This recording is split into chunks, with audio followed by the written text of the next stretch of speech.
Thank you for joining in on Live's mini session here at the Oregon Wine Symposium. We're going to take the time that we have today to talk a bit more about the programming that Live has been carrying out over the last 25 years to build community around our shared vision and values in the sustainable wine growing community in the Pacific Northwest. We'll also highlight some research that has come out over the past couple of years and how the findings of that research help elevate our work. During the course of this presentation, we will talk a bit more about Live, who we are and what we do. And then we'll present the research that I just referenced and highlight the values that came out of that and how Live's work is addressing those values. And then finally, we will return to program mechanics to let you know how, as a potential member, you can get involved in Live and what the or expectations of the program will be. And if you're a current member, how we can continue to work with you and tools that are available for your certification process. Thanks, Bridget. My name is Chris Serra. I'm the Executive Director of Live. Bridget O'Keen is the Outreach Director of our program. We're a 501c3 program, a nonprofit membership organization with a board of 9 directors, as well as numerous technical committees that are run by volunteers. And we have, as you'll see in a few slides, a number of vineyard members and winery members in our program.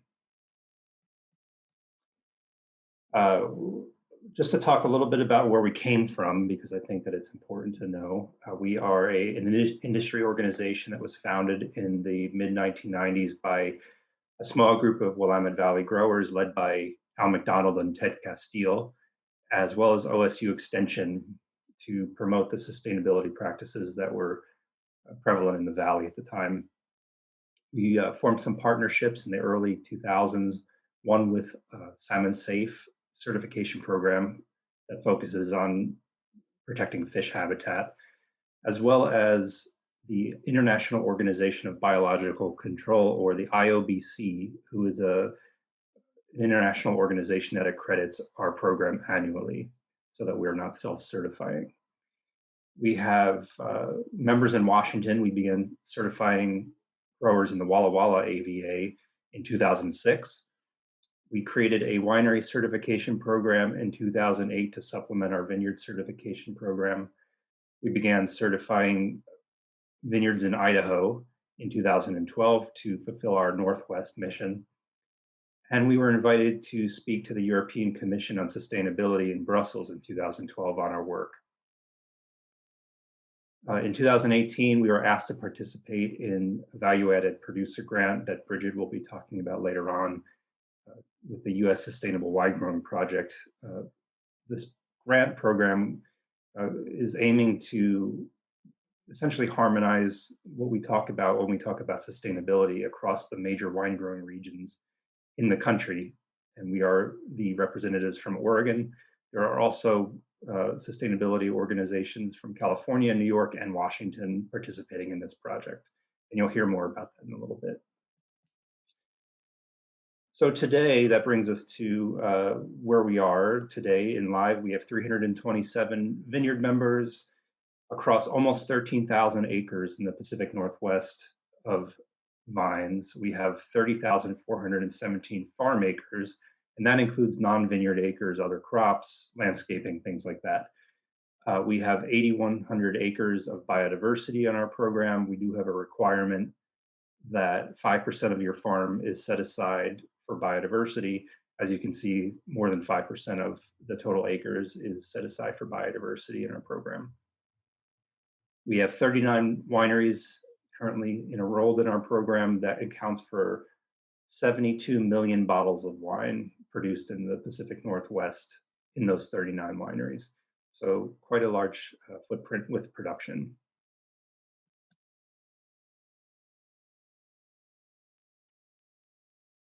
As a nonprofit organization, Live's mission is to provide training and resources around education and sustainable wine growing. All of our trainings that are recorded are available to the general public for anyone to view. And we focus on timely, relevant issues that are of value to our members and to the larger wine growing community. Over the past year, most of our trainings were online, and we will continue to offer virtual resources and trainings in 2021 as well. If you are interested in areas including native pollinators and beneficial insects, for food forest, greenhouse gas accounting, regenerative agriculture, eco roofs for wineries, or most recently our biochar production, these trainings are available on our website. As Chris mentioned, Live and the Oregon Wine Board have been the Oregon representatives in the U.S. Sustainable Wine Growing Project, which is a collaborative initiative to bring together the largest wine growing regions in the United States to develop shared messaging and definition around sustainability and to share best practices for the wine growing community that can be applied in all of those regions and throughout the country. As part of the project, two surveys were launched over the past few years, one targeting US wine consumers and the other focused on trade perceptions of sustainable wine. Of the wine drinkers that were surveyed on sustainability, many of the values that they associated with sustainable wine are directly addressed in Live's checklist and our standards. Most of them are embedded into our program's reporting requirements, but we also have additional initiatives highlighting some of these key values that Chris and I will talk a little bit more about.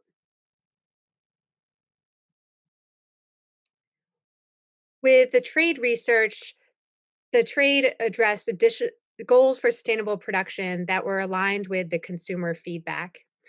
I do want to highlight that two of the top goals, protecting natural resources and minimizing energy use and carbon footprint, not only were they rated high, particularly as in the necessary category as far as sustainable production practices, but they also were significantly higher than a previous iteration of this survey that happened in 2016, which indicates that trade is becoming more aware of sustainable production and identifying more clearly the goals that are associated both on the consumer level and within the programs themselves.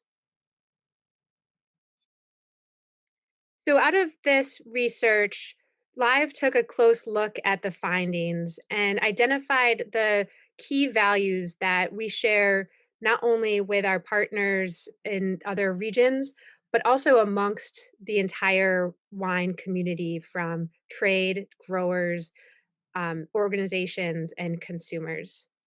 Our members are connected to a broader movement through these shared values, and we will walk through each of the four listed here to talk about how they were addressed as important values through the research, but then also the programs that Live is implementing to address them directly.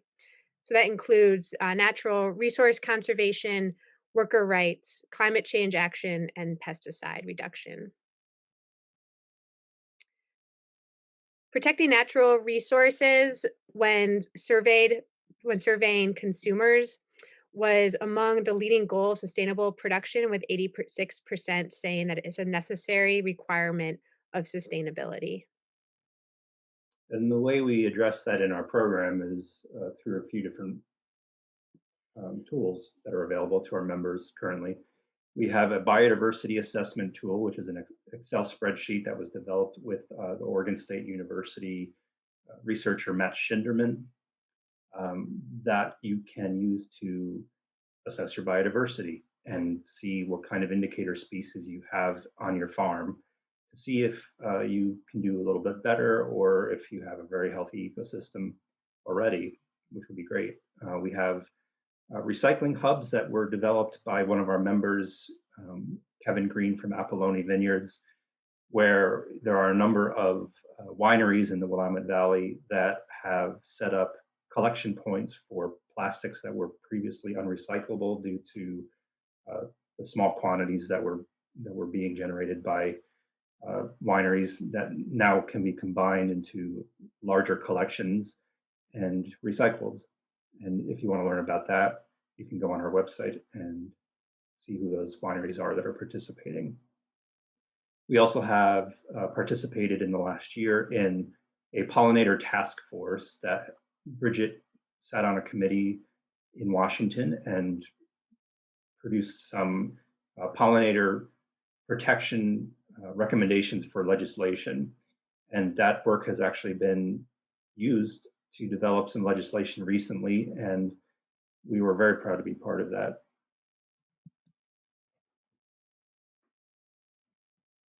The health and safety of employees and the larger community is one area that's addressed in sustainable wine growing programs that sets us apart from other certification programs that look primarily at practices happening on the farm.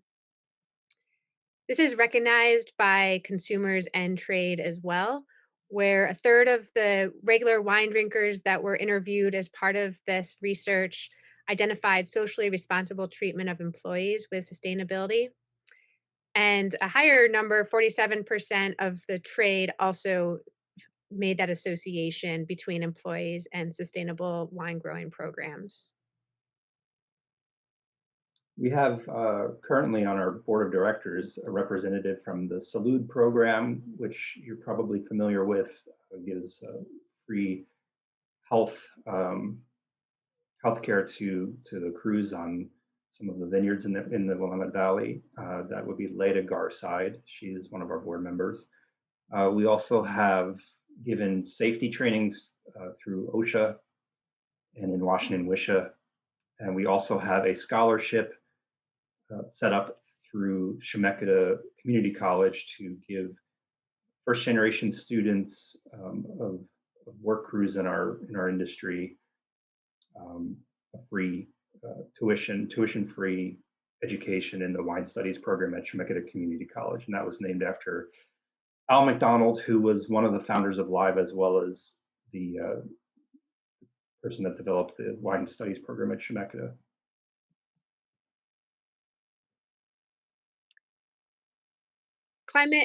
Action is an increasingly recognized value amongst consumers and trade, and it has consistently been a priority for Live, in particular, over development of our programs over the past couple of years.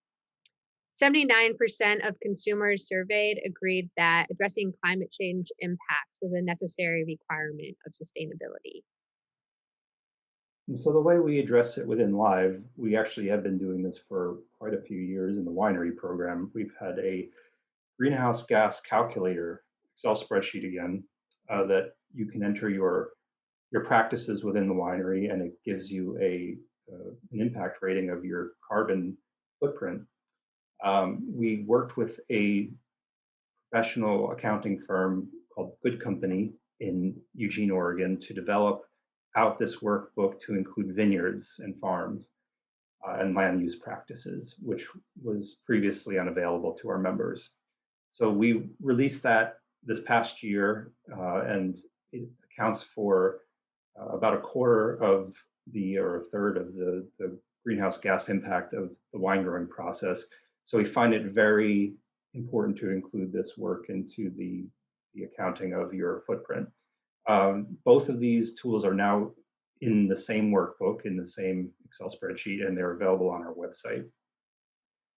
In addition to this, we also give, as we mentioned earlier, training and education on these topics, both kind of tutorial on these spreadsheets, as well as practices and land use practices that can significantly address climate change within the farming and ag community.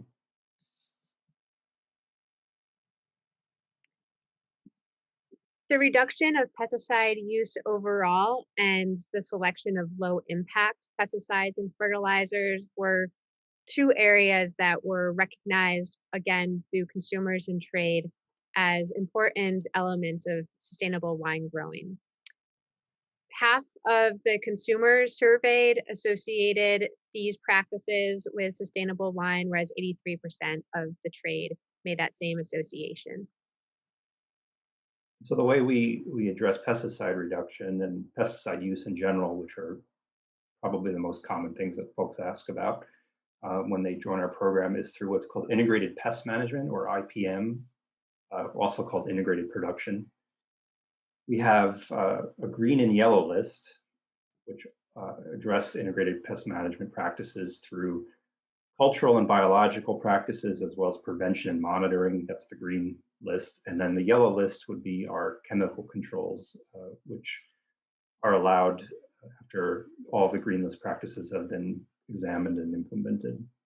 The yellow list of chemistries of approved pesticides is developed by technical committees and research uh, through university, as well as independent third-party research of these chemistries, to be sure that they are the least toxic and most targeted products that are available. And growers are allowed to use these. Some of them have restrictions. Again, they are on the yellow list. Both the green and yellow list documents are available on our website, livecertified.org. And so now that you know all of our shared values, what do you do next? The next step is to get certified. We have two certification programs, one for the vineyard and one for the winery. Many of our members do both. You can do one or the other. If you have a winery with a estate vineyard, you do need to enroll both the vineyard and the winery in our program. The certification process is fairly straightforward.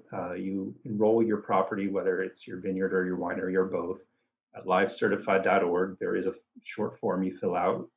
After that, we will send you a username and a password, as well as an invoice to get you started. And you will have a reporting portal through which you can fill out a self-assessment, life checklist, we call it, as well as upload some input reporting, pesticide, fertilizer, and irrigation for the vineyard, energy use and water use for the winery, as well as a few other things. And this verifies, this backs up your checklist reporting. And so then we will set up a third-party inspection with an assessor that we assign to your vineyard or your winery, typically in the spring or summer for the vineyard, and in the winter for the winery after the harvest is over.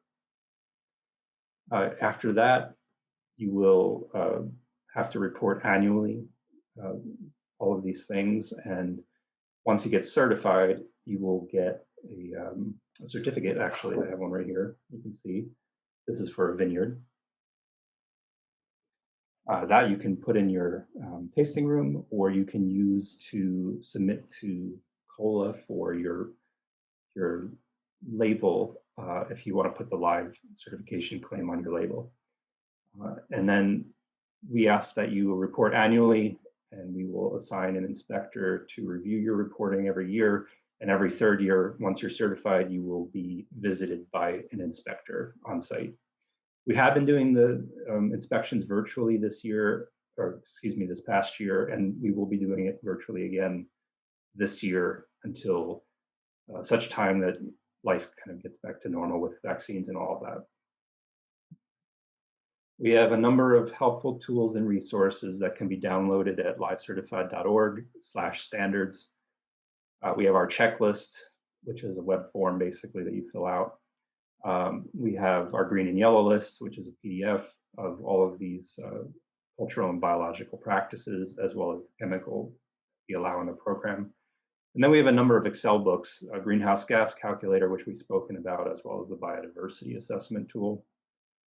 For the winery members in our program, we have winery materials use risk assessment and a winery water use calculator. And all of these are developed in part, largely in part, by regional technical committees, which many of our members have told us are actually the most helpful resource that we have in our program, which is the community of technical folks that they can reference and speak with when they have questions about viticulture or sustainability that they don't have answers to. So these regional technical committees exist in the Willamette Valley, Southern Oregon, as well as Eastern Oregon and Washington. So wherever you are in the state, you can have access to these to your local committee.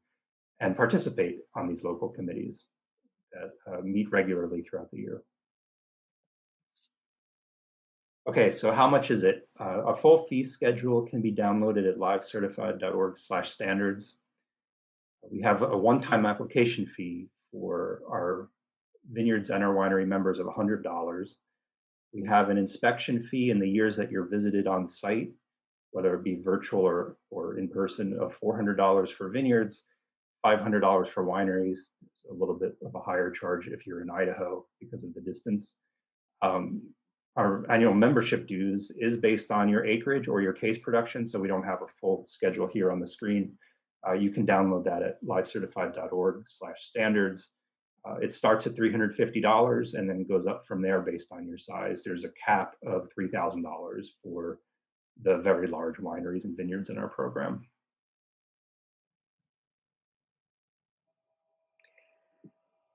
Live's annual meeting will be held virtually this year, March 30th and 31st from 9 a.m. to 12 p.m. both days. Registration is available at liveannualmeeting.com, and this event is open to both members and non-members.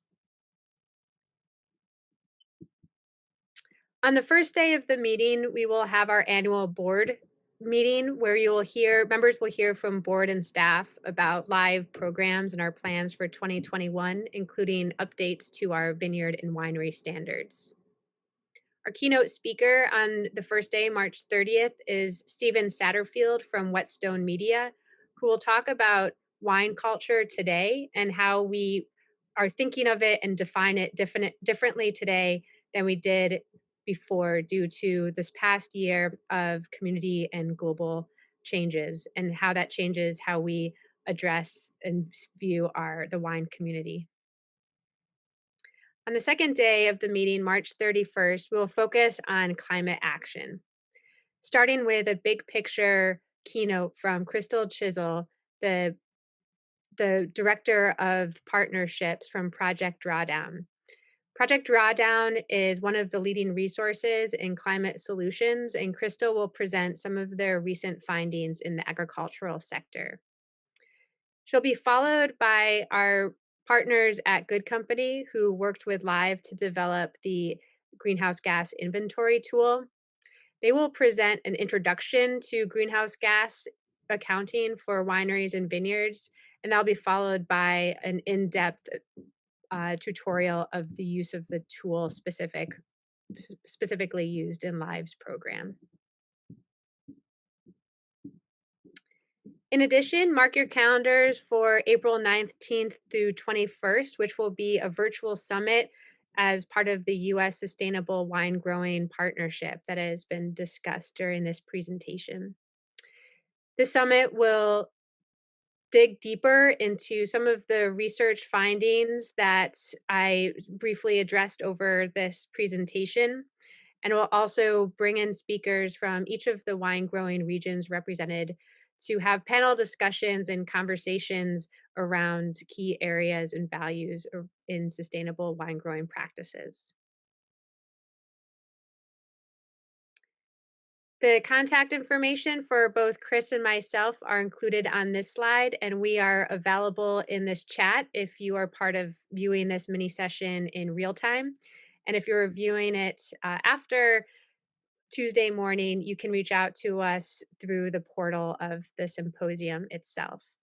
If you are currently a member and you're looking for some technical assistance or resources to help you succeed in your certification, or if you're new to the program and you want to learn more about the processes or requirements involved, you're encouraged to reach out to either of us. In addition, if you are interested in learning more about the trade and consumer research and finding full results for those surveys and how you can implement those in your business practices, those are also available and you can contact me for that information. And with that, I think we'll turn it over to the rest of the symposium. Thank you, Bridget, and thank you all for listening to us speak about our program. And we hope that you decide to join our program if you aren't already. And feel free to reach out to any of the folks on the board of directors throughout this symposium. They have plenty of experience to share with you. Thanks. Thank you.